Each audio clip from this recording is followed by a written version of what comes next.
I think 2 weeks ago I showed you the planet Venus, which was there, somewhere there. Now it has moved this direction, has gone up. And as you can see, I have another video showing that this is looking in gibbous range actually. Very windy, it's after storm. Now this is higher in the sky. So every night is going higher and higher.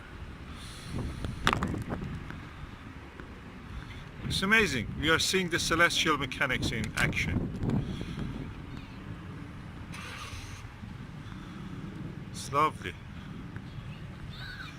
You can see it every day. Every night we come and see. The time is around 6 o'clock.